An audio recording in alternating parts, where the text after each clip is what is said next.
काम करता हूँ पूरा दिन। अनिल कपूर डाइटिंग करते हैं? डिपेंड करता है, अगर पत्नी नहीं देख रही हो तो कुछ थोड़ा बहुत खा लेता हूँ। और वो जो हीरो जो है वो बड़ा रियल है, वो ऐसा जेम्स बॉन्ड की तरह नहीं है कि करोड़ों लोगों को मार सकता है, लाखों लोगों को मार सकता है। He is very very human, very real, and he can be any agent of anywhere in the world. और इस वक्त हमारे साथ मौजूद है द एवरग्रीन, एवर यंग, दी अनिल कपूर। अनिल, आपका बहुत बहुत स्वागत है हमारे स्टूडियो में। सबसे पहले तो ये बताइए कि आखिर कब तक और कितने दिनों तक हमारे जो अपकमिंग एक्टर्स हैं उन्हें आप चुनौती देते रहेंगे? नहीं, ये तो आपने बड़ा अच्छा इंट्रोडक्शन दे दिया, मगर इसको मैं कभी सीरियसली लेता नहीं हूँ।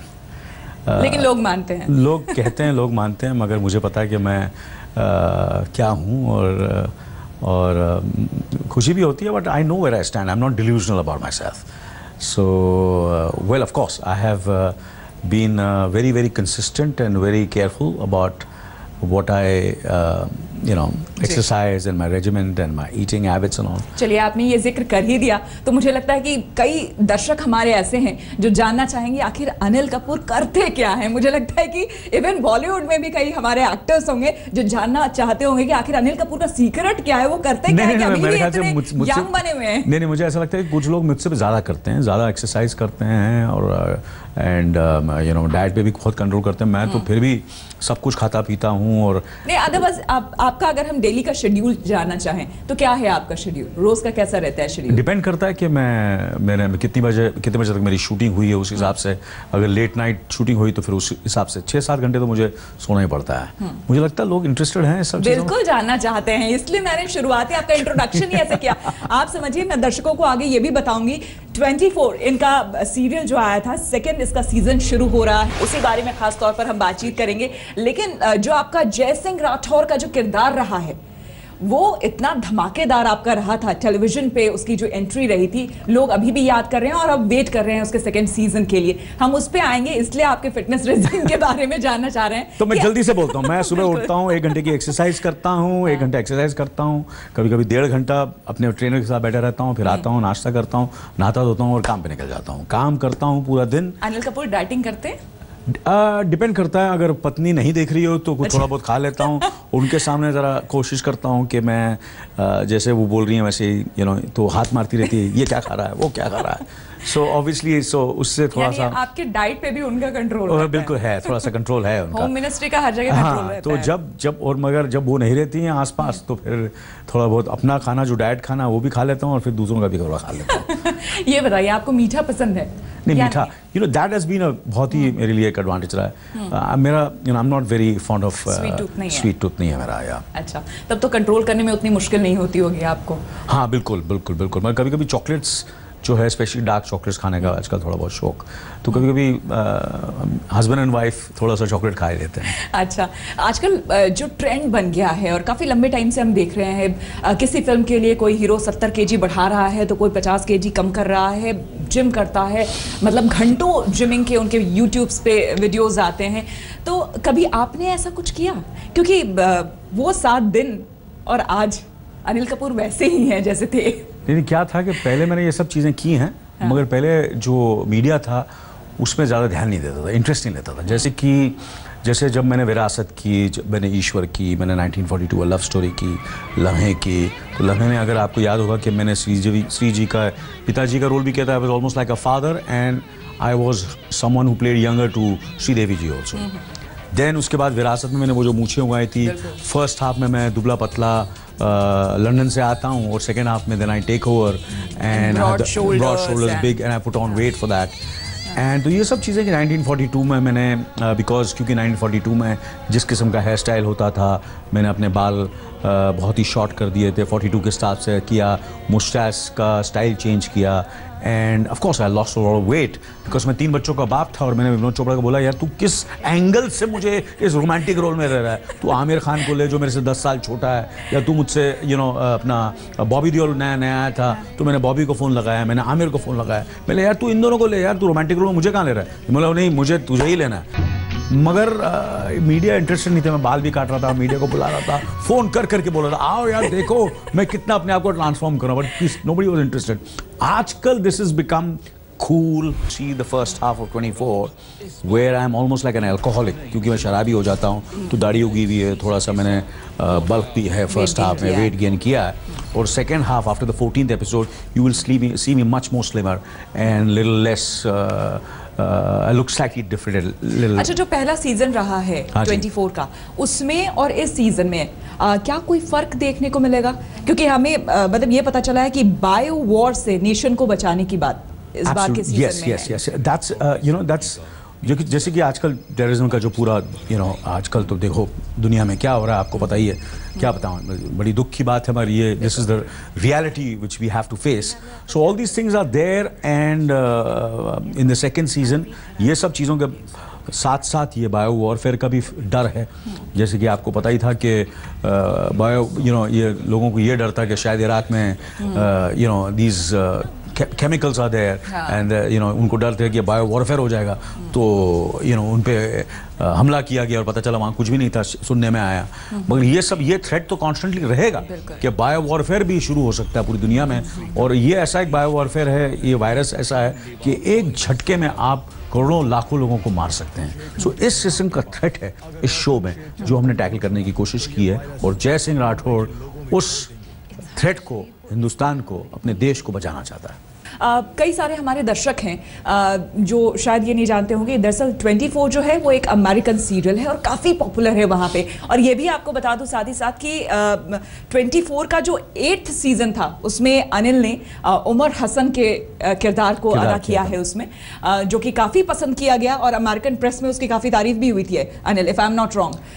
तो थोड़ा और तारीफ कर सकते हैं.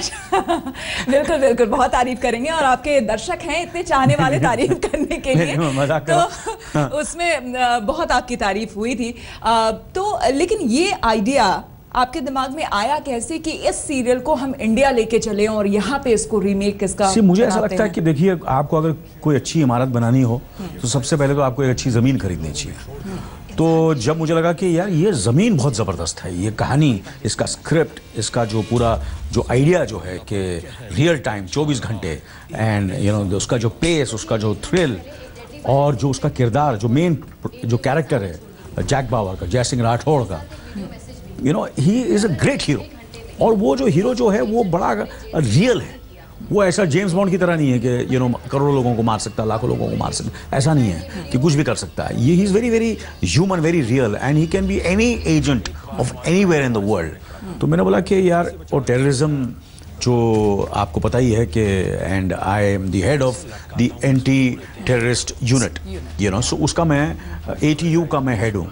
तो मैंने बोला ये बहुत ही रेलेवेंट टॉपिक है पूरे हिंदुस्तान में, तो बहुत ज़्यादा ही, स्पेशली आवर कंट्री, स्पेशली दुनिया, हिंदुस्तान में. ये बात सच है कि इस सीरियल के कॉपीराइट लेने में लगभग आपको 1.5 साल का लंबा अरसा लग गया, टाइम लग गया, और हेफ्टी अमाउंट, बहुत ज़्यादा आपको खर्च करना पड़ा. नहीं इतना हेफ्टी भी नहीं है, क्योंकि यहाँ लोगों को आदत थी सब फ्री काम करने की. देयर वाज गलत बात भी है कि कुछ, मुझे ऐसा लगता है कि जो कहीं का भी राइटर हो जिसका आइडिया हो, चाहे वो पोइट्री में हो, चाहे वो स्क्रीन प्ले में हो, स्क्रिप्ट में हो, स्टोरी में हो, चाहे आर्किटेक्चर में हो, चाहे वो किसी ने बुक लिखी हुई हो, जिसने ओरिजिनल लिखा उसको उसका क्रेडिट मिलना चाहिए, उसको उसके पैसे मिलने चाहिए. तो जब मुझे ये लगा कि मुझे लगा कि, और मैंने अपने करियर में हमेशा किया, जैसे कि वो 7 दिन है, विरासत है, बेटा है, ये सब जो फिल्में हैं ये हमने सिर्फ अडेप्ट किए. ये फिल्में तमिल थी या तेलुगु थी, दे वर अडेप्टेशन ऑफ दीज फिल्म्स, तो उसको हमने लीगली किया है. तो इसको भी मैं लीगली कर रहा हूँ, चोरी चकारी नहीं कर रहा हूँ. मुझे लगता है कि इस शो की कामयाबी का सबसे बड़ा रीज़न ये है कि हम लोग इसको लीगली कर रहे हैं, अच्छी नीयत से कर रहे हैं, गुड इंटेंट से कर रहे हैं, कोई चोरी चिकारी नहीं कर रहे हैं. हम उसको अडेप्ट कर रहे हैं हिंदुस्तान के लिए. बिल्कुल. अनिल आपसे बहुत सारी बातें करनी है, और द रियल अनिल जो है अभी आपके सामने और खुलकर सामने आएंगे. कई सारे राज हैं इनके जो हम आपके सामने लेकर आएंगे. बॉलीवुड स्टार से जैसे हमने बातचीत की है, जो लोग टेलीविजन में भी जिन्होंने काम किया है, तो उनका ये कहना रहता है कि टेलीविजन बहुत टफ होता है काम करना.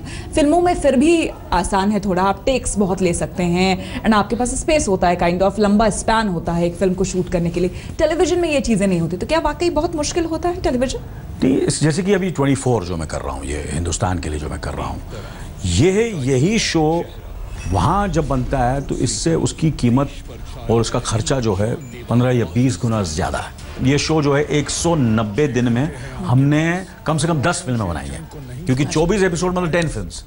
मगर मैंने मिस्टर इंडिया में 200 दिन शूटिंग की थी। अच्छा। कितनी फिल्में हैं जिसमें मैंने सिर्फ 2 घंटे की फिल्म बनाने के 200 दिन शूटिंग की।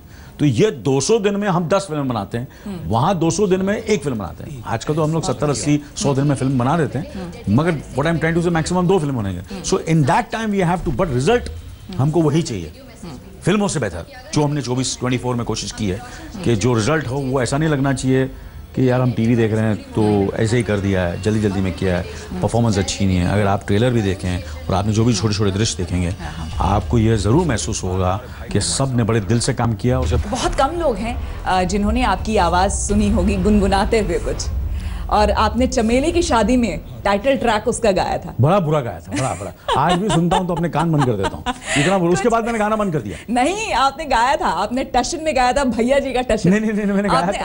आपने कुछ गाया था। मगर अभी मैं एक फिल्म कर रहा हूँ। हाँ, अभी मैं एक फिल्म फन खान, उसमें मैं, मेरे डायरेक्टर ने कहा कि क्योंकि मैं एक सिंगर का रोल कर रहा हूँ जो सिंगर बनने की कोशिश करता है, उसकी एम्बिशन है कि वो मोहम्मद रफ़ी बने। मोहम्मद रफ़ी का बहुत बड़ा फ़ैन है, क्योंकि it starts little early, and मैं उसमें अपने होपफुली गाने गाऊंगा। तो जब मैं गाऊंगा तो मैं फिर आपको होपफुली में हम चाहेंगे कि हमारे दर्शकों के लिए 2 लाइन एटलीस्ट कुछ गुनगुना दे। कौन सी गाने गाऊं? अच्छा, जो आपको पसंद हो। तो एक ही गाना गाता हूं जो लोगों को बहुत पसंद है। ए जी ओ जी लो जी सुनो जी, मैं हूं मन मौजी, करता हूं मैं जो वो तुम भी करो जी। 1 2 का 4 4 2 का 1, my name is Lakhan, my name is Lakhan, सजनों का सजन, मेरा नाम है लखन। बहुत बढ़िया, बहुत बढ़िया। लोग जो है फिदा हैं आपके इस लखन वाले गाने पे और आपके उस एक्टिंग पे। आज भी लोग इसलिए याद करते हैं और मेस्मराइज्ड हो जाते हैं, उस दुनिया में, उस समय में चले जाते हैं। अनिल, बहुत बहुत शुक्रिया आपका हमारे स्टूडियो में आने के लिए। आपको बेस्ट विशेस, आपकी पूरी टीम को बहुत सारी शुभकामनाएं कि आपका ये शो बहुत अच्छा हो, बहुत कामयाब हो। बहुत बहुत शुक्रिया। तो इसी के साथ हमारे इस खास पेशकश में फिलहाल इतना ही। आप बने रहें हमारे साथ। देश और दुनिया की बाकी खबरों के लिए आप देखते रहिए आज तक।